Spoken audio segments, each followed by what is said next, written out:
Hola a todos. Bueno, vamos a empezar con la unidad 4, Introducción a los tipos de datos abstractos.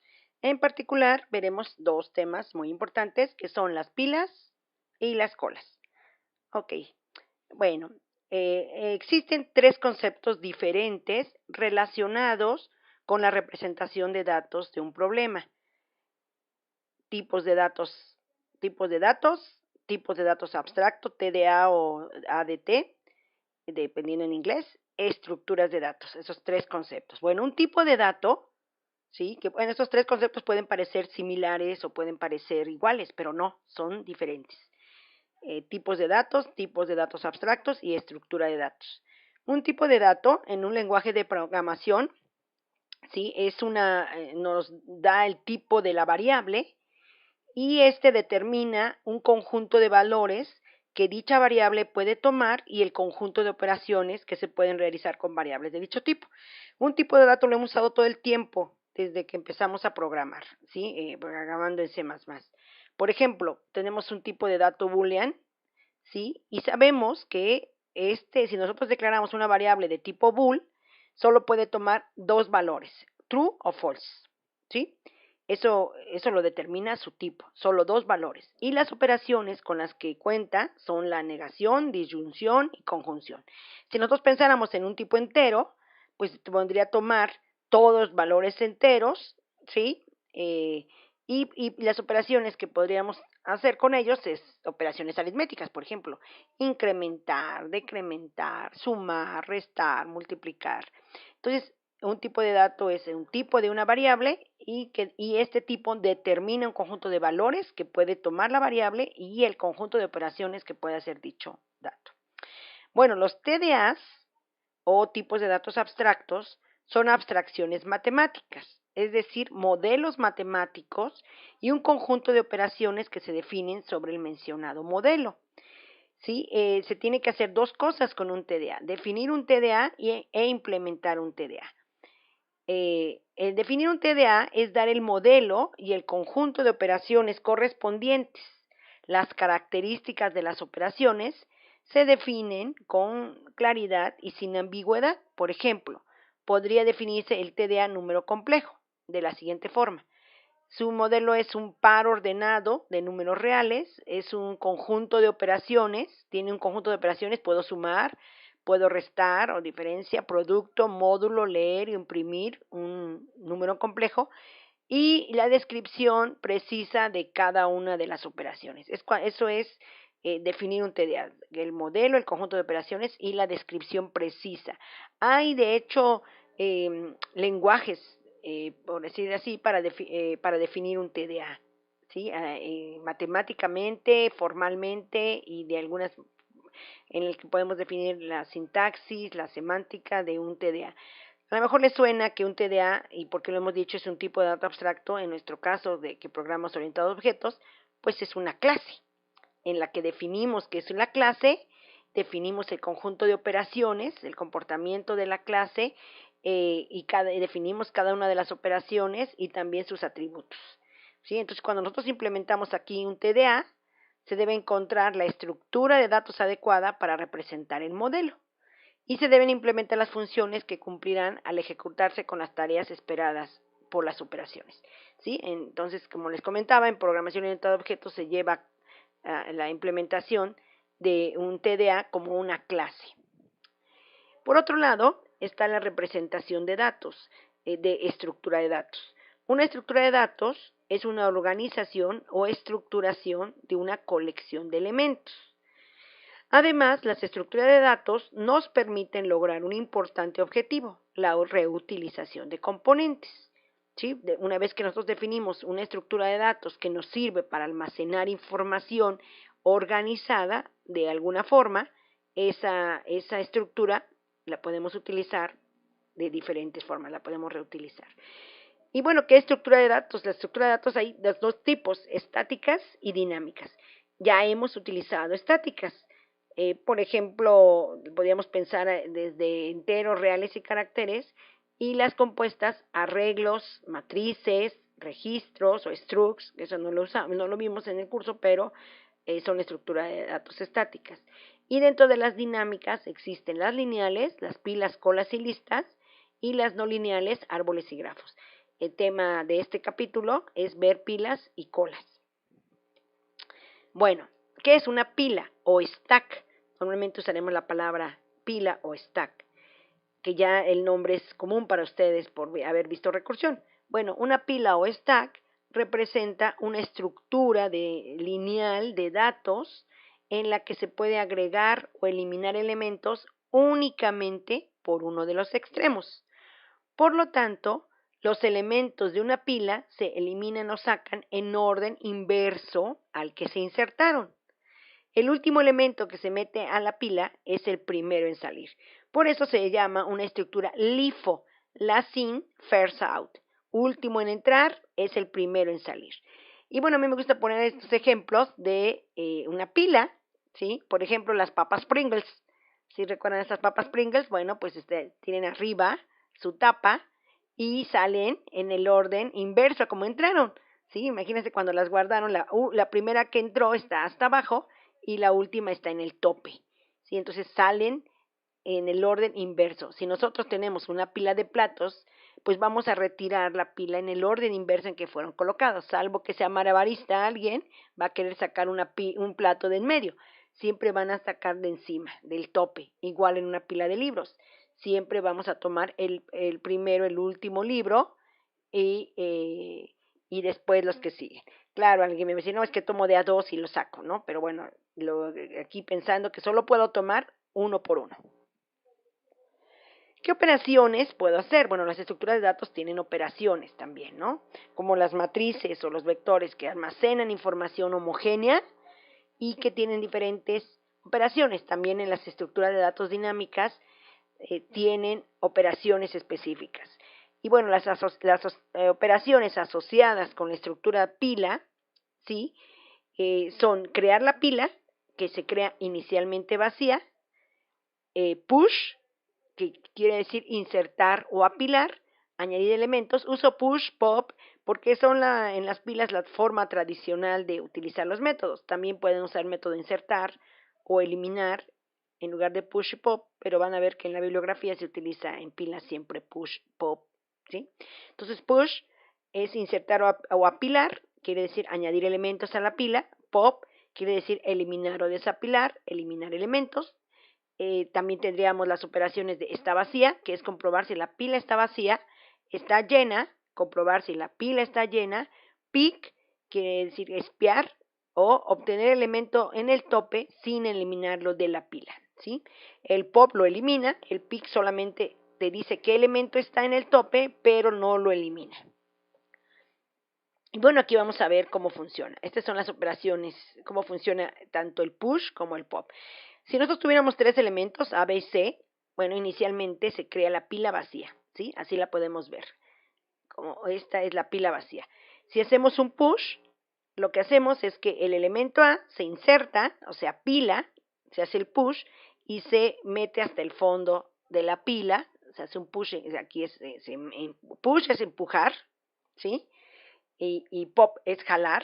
Si se recuerdan, por ejemplo, en las puertas de algunos de McDonald's o de algunos restaurantes, en la puerta dice push o pop, o alguna vez es de empujar o jalar. Bueno, push es empujar.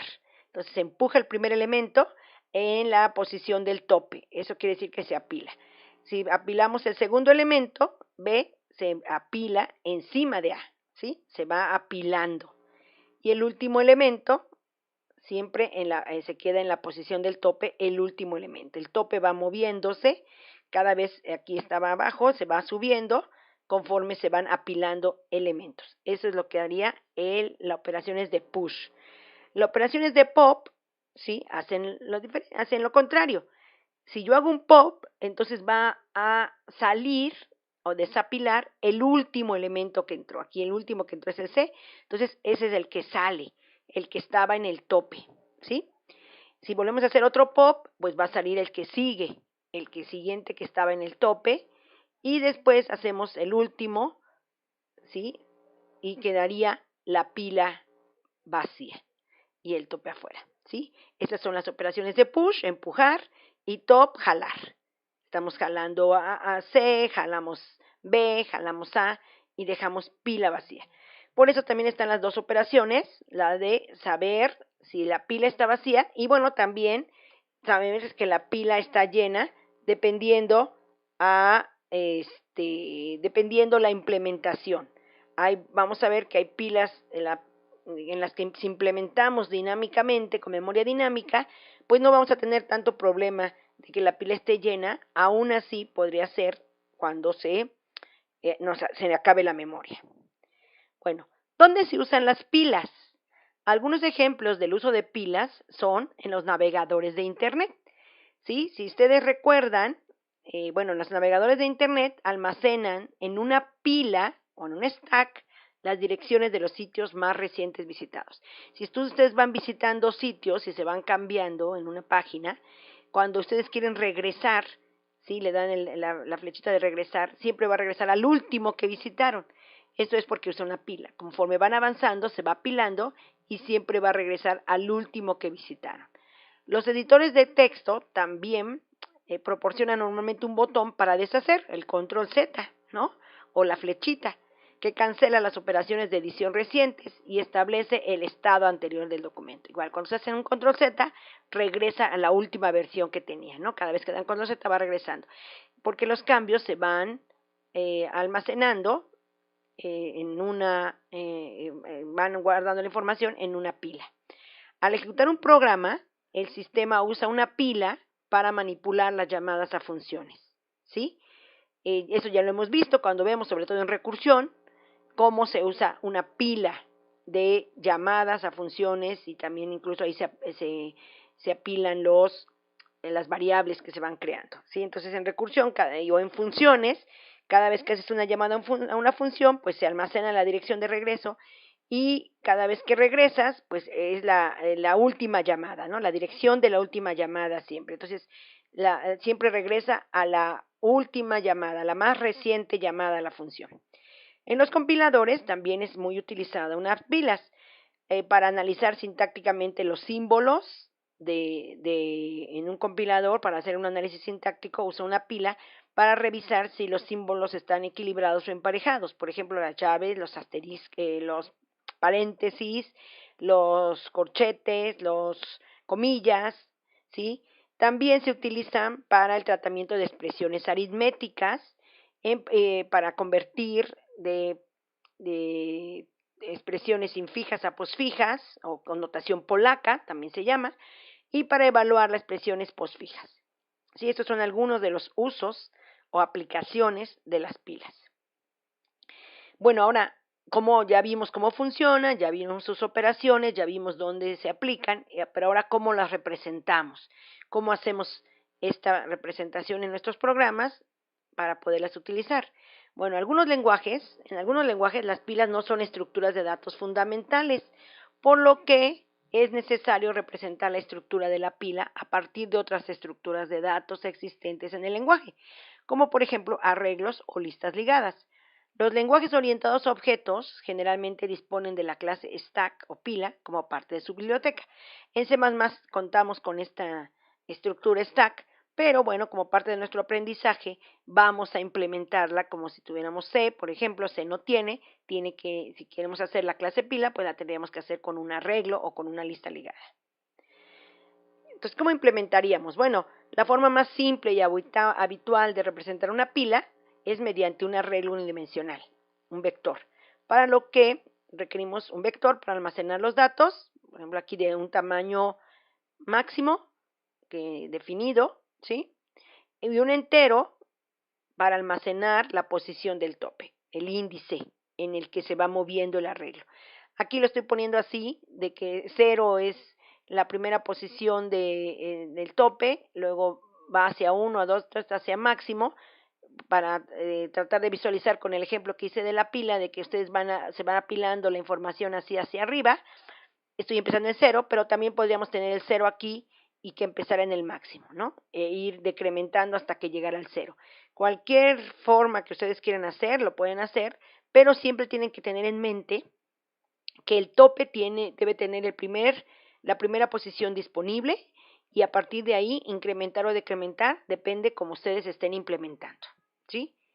Bueno, el tope para mí, ahorita como lo estoy implementando, es 0, es la pila vacía. Quiere decir que, o incluso -1, pila vacía.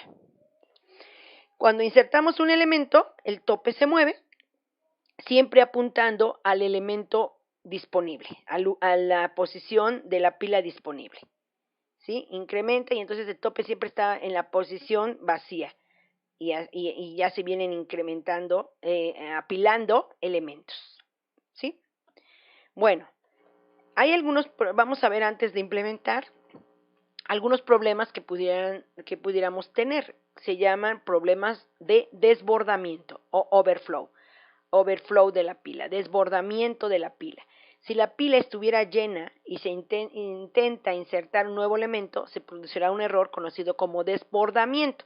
Piensen en la pila como la tenemos así, como un balde, ¿no?, de agua, en el que la vamos llenando desde abajo, va creciendo y de repente se desborda, ¿no? Está lleno, eso significa overflow, desbordamiento. Entonces, ¿qué posibles soluciones? Definir pilas de gran tamaño, ¿no? Puede ser una pila de 800,000. Bueno, esto es ineficiente y costoso. No siempre es fácil saber cuál es el número de elementos a tratar, cuántos elementos requiere el usuario, ¿sí? Claro, le podemos preguntar al usuario, pero aún así podría decirme mucho y entonces eso es gastar mucha memoria. El uso de espacios compartidos de memoria para la implementación de pilas. Bueno, esas son las dos posibles soluciones. Definir una pila grande o usar espacios compartidos. Les voy a mostrar el ejemplo de espacios compartidos. Supongamos que se necesitan 2 pilas, cada una de ellas con un tamaño máximo de n elementos, ¿sí? Entonces, si yo voy a usar espacio compartido, voy a definir un solo arreglo de la dimensión de 2 por n, o sea, n es el tamaño de cada pila, en lugar de 2 arreglos de n elementos cada uno, ¿sí? Lo que tendría sería una pila, no, sería un arreglo de 2 por n, ¿sí? Pero en el que estaría implementando 2 pilas. Una pila que va a ir creciendo del 1, 2, 3, así, el tope está aquí, con su propio tope, y otra pila, 2, que va a ir creciendo del 2n menos 1 y hacia la izquierda, ¿sí? Si en algún momento del proceso la pila 1, por ejemplo esta, necesita más espacio del que tiene, que sería hasta n, y en ese momento la pila 2 solamente tiene ocupado 2 elementos, por poner un ejemplo, entonces la pila 1 podría seguir creciendo al n más 1, n más 2, ¿sí?, sin ocasionar un desbordamiento. Estaría aprovechando el espacio disponible de la pila 2, ¿sí? También, bueno, sin caer en un problema de desbordamiento. Aquí lo veríamos, ¿no? Aquí en lugar de estar en n, ya va en n más 1, n más 2 va aumentando. De forma similar, si la pila 2 necesitara más de sus n espacios, entonces aquí está el tope, ya tenía los n espacios, n menos 1 empieza a ocupar espacios de la pila 1. Este es el caso de la B y este es el caso del ejemplo A, ¿sí? Bueno, obviamente tendría que manejarse checando aquí que el tope 1 y tope 2, el tope 2 siempre sea mayor que el tope 1, porque si no, quiere decir que ya estoy pasando a los datos de la pila 1 y ese sería un problema, ¿sí? Aquí tendríamos que programar cómo se hacen los movimientos de los topes. Otro de los problemas es el subdesbordamiento, underflow, que es un error común en el trabajo con esta estructura, y es tratar de eliminar o hacer un pop de un elemento de una pila vacía.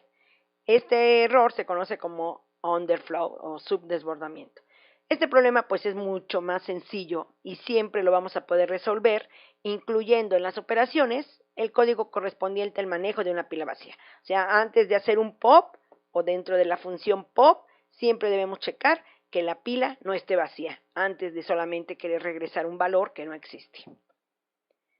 Bueno, entonces, ¿qué requerimos para modelar una pila de enteros de tamaño n implementándola con un arreglo? Bueno, pues aquí nosotros pensamos en nuestra clase, ¿verdad? Como programamos en C orientado a objetos. Tenemos nuestra clase pila, que como atributos tiene 3 elementos, tiene un arreglo de datos que podemos hacerlo dinámico, ¿sí? Podemos crear memoria dinámica para datos, entonces podríamos usar el constructor que nos dice de qué tamaño el usuario quiere, o nosotros, quien use nuestro cliente de la pila, definiría el tamaño, y luego tendríamos dos atributos, el máximo y el tope. El máximo sería el tamaño y el tope, bueno, ya sabemos que es el índice que va llevando el control de cómo la pila va creciendo, ¿no? Cómo se va apilando. Tendríamos los métodos: está vacía, de tipo bool, para que nos diga sí o no; está llena, push, que recibe un valor y nos regresa un bool para que podamos ver si la operación fue exitosa; el pop, que nos regresa un entero, que es el que elimina del tope de la pila; y el pick, que nos regresa también un entero que está en el tope, pero sin modificar el tope, sin eliminarlo de la pila. Bueno, entonces vamos a escribir la clase pila usando un arreglo de enteros. Vamos a probar la clase en un programa sencillo que muestre un menú con las siguientes opciones: insertar un elemento, eliminar un elemento, para mostrarlo en pantalla, mostrar el elemento en el tope,